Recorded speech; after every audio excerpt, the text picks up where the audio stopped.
Thank you. Really exciting to be here. As I don't know if I can get this. Yeah, as Marlene said, we've done several workshops now all around the country, and each one of them's been really interesting. We've had some really useful feedback. Something clicking here, but I don't know what it is. There's been really useful feedback, and so I'm hoping today we'll be able to get some more useful feedback, learning from you about what you're doing and how we're moving forward and trying to get some renewed sort of passion for this area. I'm just going to set the scene, if I can find out this, that's it. A little bit about Public Health England, because we're now 7 months into being formed, and I thought just to give a little bit of an overview of how we're working, and then I'll talk a little bit more about the obesity challenges ahead of us all here. So for us, Public Health England, I mean, we recognise that the action will happen at local level. So it's a place-based approach to public health.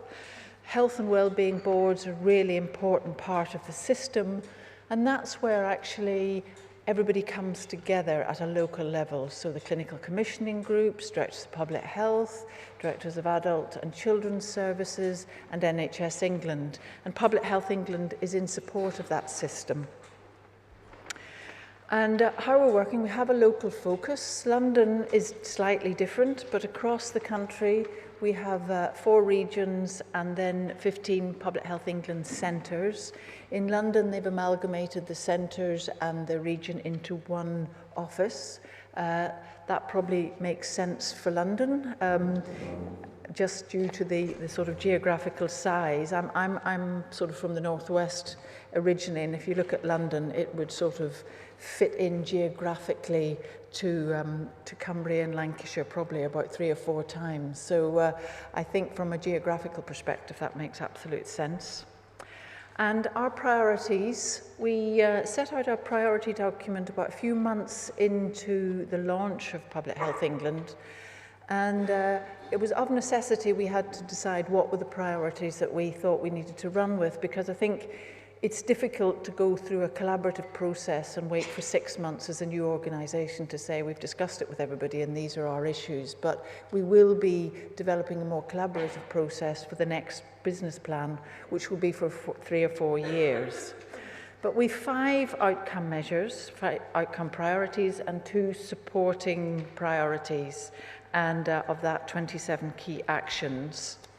And these are the outcome-focused ones. I'm not going to go through them in detail, but number 1 and number 4 are really the areas I think where obesity is going to have quite an impact, about helping people to live longer and healthier lives, and also then supporting children and families and young people to have a best start in life. And then the supporting priorities are about developing the public health system, because we have had quite a big churn in the whole system. So actually we need to support that place-based public health, and also looking at how we develop and support public health professionals wherever they are. So I think that's quite important. Public Health England will have a role in supporting professionals, public health professionals in local government as well as within PHE.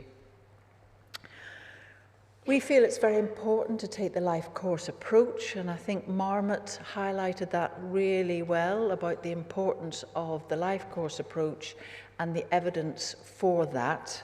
And if we're just thinking a little bit about obesity, I used to work in a place called Wirral in the northwest, and the health visitors collected heights and weights, or lengths and weights of their children, and actually put it on an IT system so it could be recorded.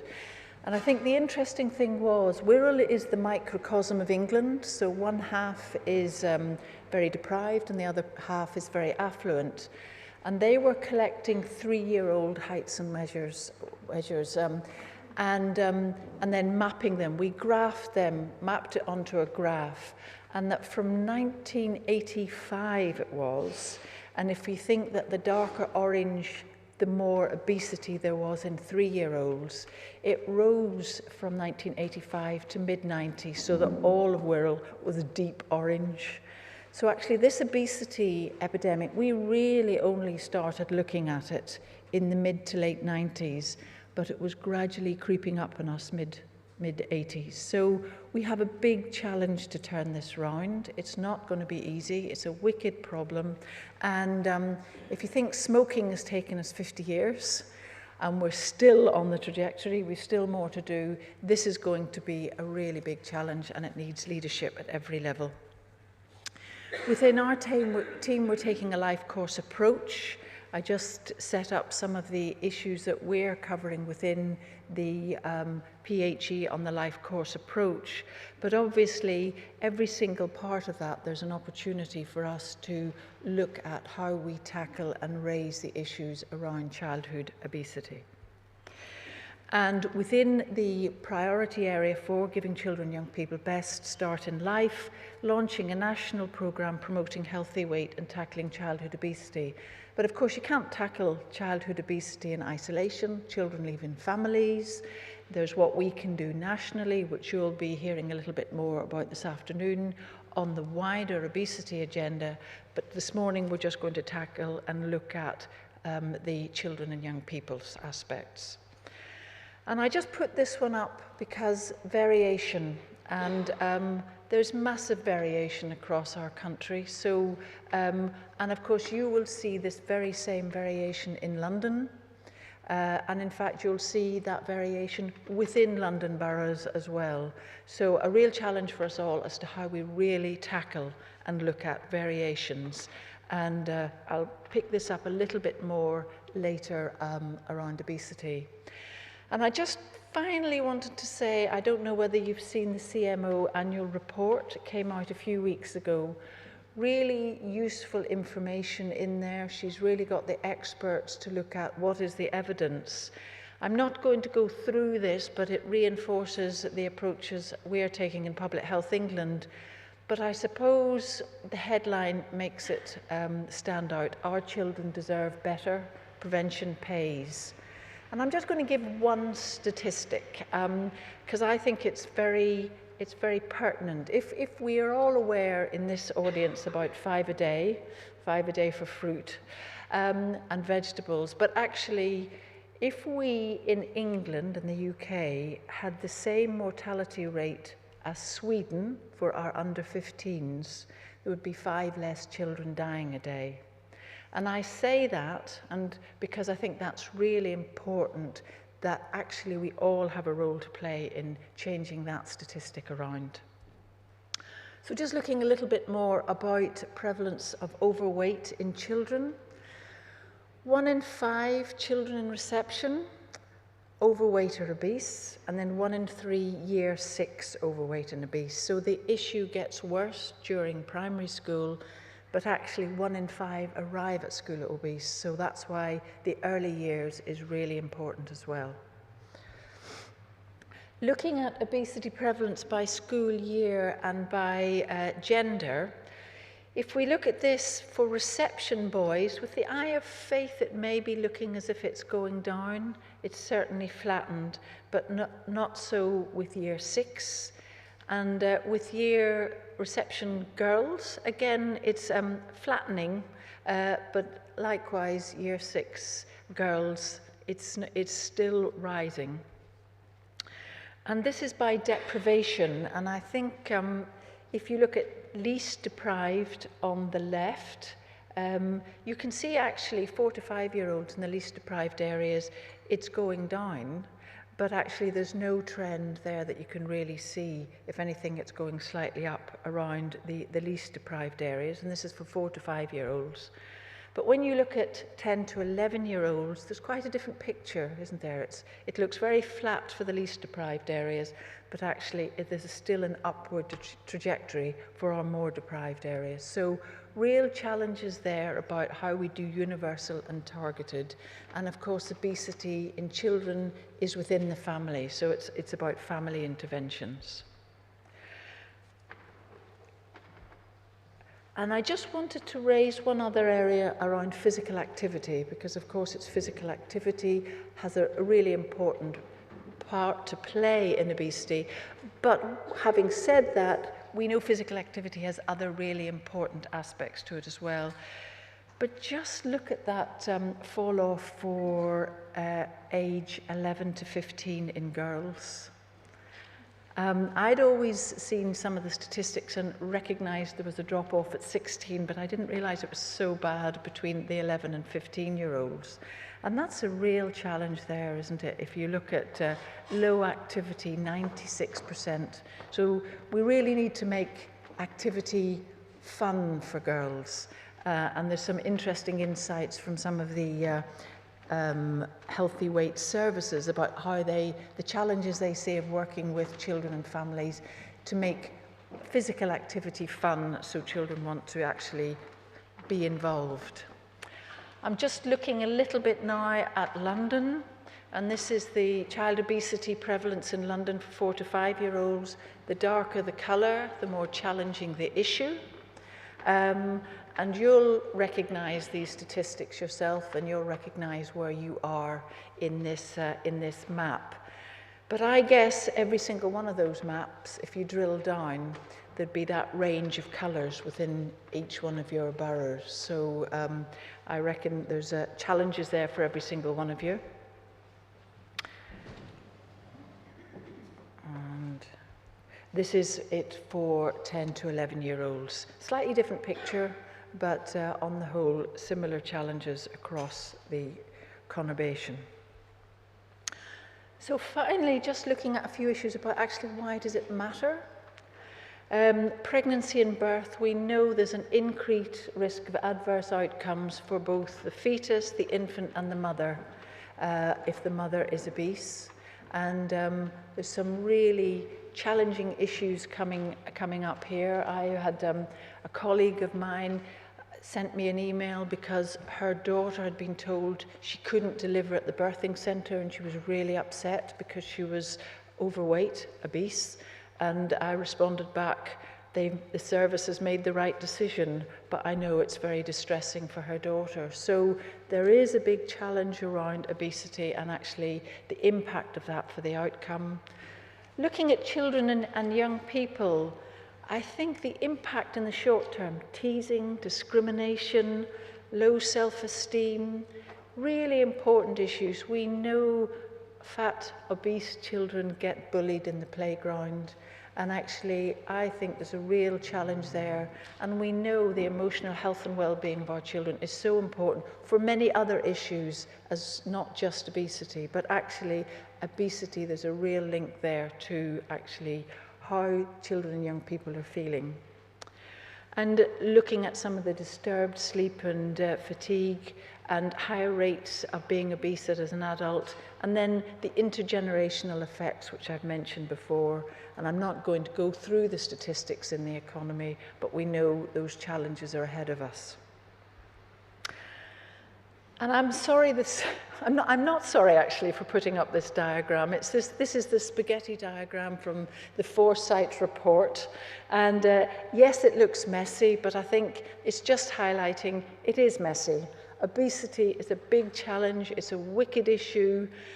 We thought smoking was a difficult issue, but it's just one substance that we wanted to really ban. But actually, obesity, it needs leadership and action at every single level. It needs it at national level, it needs it at regional, it needs it at local level, and it needs it in neighbourhoods as well.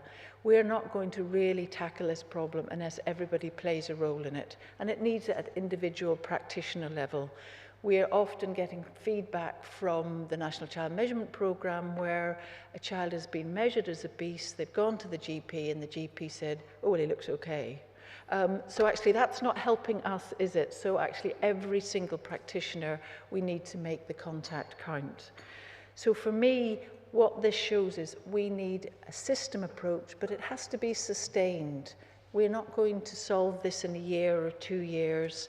This has got to be sustained action to really make a difference in this area. So how can we make a difference? Use what knowledge we have about risk and also about what builds resilience, promote the evidence-based learning, and in fact generate evidence-based, because we are not sure in some areas what works, and actually you at the front line, you're leading the innovation. So please, if you're doing something innovative, make sure it's well evaluated so that actually you help inform the evidence for the future. Just looking at across the world, In the States, in the United States of America, in some states, they've managed to actually reduce obesity in some deprived communities. The problem is, it's 3 or 4 or 5 states in the US, they don't know what it is that they've done that's made that curve change, but they've done it. So I am sure, because when I look at the research, there's lots coming up from the States, they'll be really looking at what it is that's made that difference. At this stage, they don't know exactly what it is, but I suppose the big issue is they've done it. So if they can do it, we can do it, but let's us try and find out what it is that's made that difference. And I reckon it'll be multifactorial. It'll be leadership, it'll be implementing evidence-based practices, it'll be all sorts of different things. But if they can do it, then there is hope that it can be done.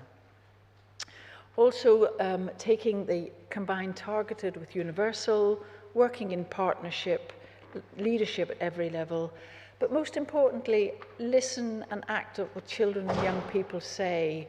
If we're delivering services for children and young people that actually they don't like, well, we're not going to get the outcome that we want.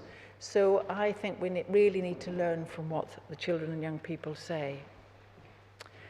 So what are we doing? We're supporting Public Health England, both at the national and also at the local level, promoting evidence-based. There's 2 briefing papers that have come out. One's around how to tackle food outlets around schools, learning from what's already happened, another about travel, and we'll be looking at some more around play and also around, what are the best things to do at the time being in local authority. We're working with the Department of Health. Ministers see this as a priority, and we're developing a peer challenge with the Local Government Association. We'll be piloting 3 peer challenges in the new year. These are under the umbrella of the Health and Wellbeing peer challenges. It's a specialist public health issue challenge under that umbrella. This will be the first of maybe other ones, so we're piloting it, and we'll hope to roll that out in the new year for local authorities that really want another local authority to come in and say, so what does this mean and what can we do? And I was part of setting up the national support team in obesity, and leadership at local level was such an important issue. If you had the leadership at the local level, things would happen. So we're looking forward to learning from that in the new system, and that will be rolled out from January next year. Also, we've got Change for Life. I'm not going to go through this slide, but we're working closely with the sports club, Change for Life, and also we're working closely with the School Sports Trust, who is supporting the implementation of this programme. But there are online resources available for primary schools, and it'd be really helpful if you let your schools know in your local areas these services are available and support. And of course, Change for Life keeps going, and we'll keep raising the agenda. Part of the school food programme, Public Health England is working with the school food plan to help that being implemented. And I think I'm not going to go through this in detail, but I think one of the things that is interesting if we're looking for levers, Ofsted now will actually inspect primary schools on their sport and physical education and their school food. And I think that's important because we need to look and use all the levers that we can. So that's really important that actually that's there to support you in your local work around this area.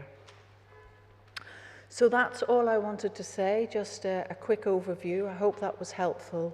We look forward to hearing from you today about what are the issues that you're dealing with and how we can actually improve the offer from us to support you deliver at local level. We've had some really interesting feedback throughout the conferences. Some of them have been about actually the whole population shift in recognising when a child is overweight or not, and is there anything that we can do nationally to help that perception? There's a whole feeling that we're looking through the world now through, as a colleague once said to me, fat eyes, and that we don't see it anymore because the whole population has shifted. So, and also the media doesn't help us in this, in that they often just show the really, really obese children, but actually what we need to look at is how we actually shift the whole population curve and not just focus on the children that have the greatest problems. So looking forward to hearing from you today and looking forward to learning about what good practice is going on. Thank you very much.